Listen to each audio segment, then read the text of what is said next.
All right, let's get into something really interesting. We're talking about this pretty radical idea that's been bubbling up.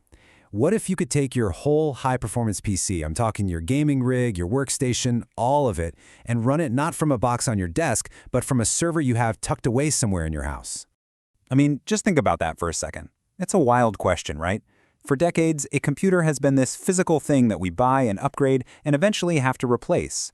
But some people are starting to see it differently, more like an experience. It's kind of like the DIY version of what big cloud gaming companies are trying to sell us, but you're in total control. And this isn't some far-off future stuff, it's happening right now, in people's homes. And that's really the heart of it. This has gone way beyond just being a fun little experiment. As one person put it, the technology has finally crossed a line. It's actually good enough now to be your main everyday machine.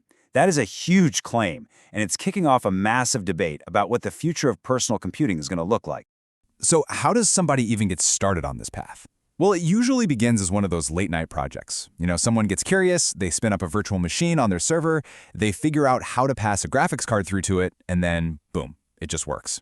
And the experience is so surprisingly smooth that it stops feeling like some weird hack and starts feeling, well, like the future.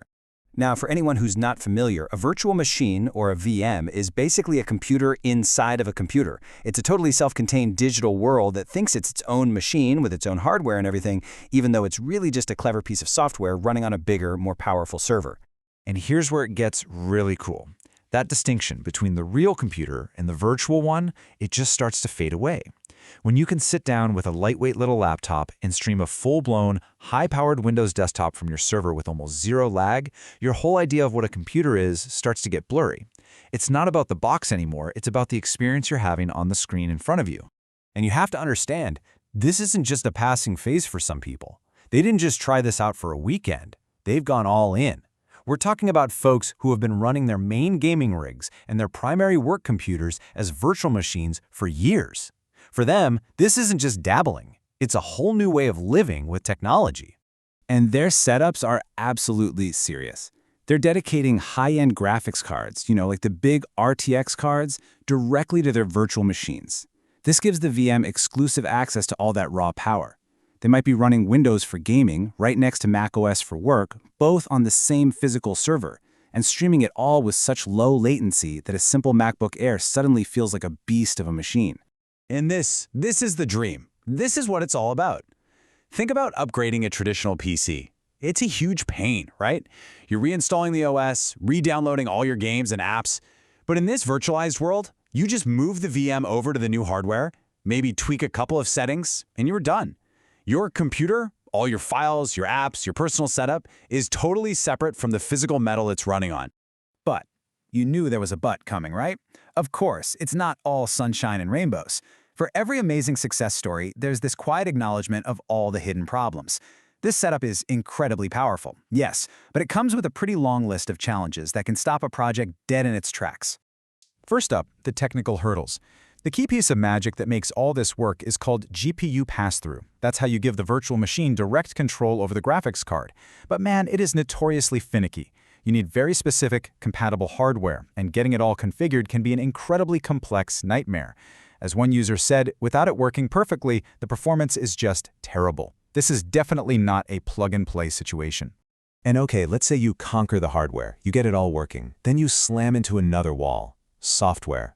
A lot of online games use anti-cheat systems that see you're running in a VM and just block you flat out. Sometimes they even flag you as a cheater. On top of that, trying to run an OS like macOS on anything other than Apple hardware is, well, it's a legal gray area, to put it mildly. The software world just hasn't really caught up yet. So, because you have these amazing benefits on one side and these intense problems on the other, people have kind of sorted themselves into three distinct camps. It's not as simple as saying this is good or bad. It's a really complex mix of incredible potential and serious headaches. And this basically leads to three different ways of thinking. You've got the futurist, who sees this as the absolute future, the ultimate freedom from physical hardware. Then you have the skeptic. They see a fragile house of cards where one little failure can bring the whole system crashing down. They'd much rather have the predictability of a normal PC. And finally, there's the pragmatist. They don't go all in, but they see virtualization as a super powerful tool for specific things, picking the right tool for the right job. So where does all this leave us? It's pretty clear that this technology is powerful, maybe even revolutionary. But it's also just as clear that it is not ready for everybody. The road from being a niche hacker project to something your parents could use? Yeah, we're still on that road. And that really captures the core tension here perfectly. What is possible with this tech is just mind-blowing. But what's practical for the average person? Well, that's a totally different story. For now, running your main PC as a VM is this fascinating mix of pure brilliance and pure frustration. It really is more of an ongoing experiment than a polished, finished product.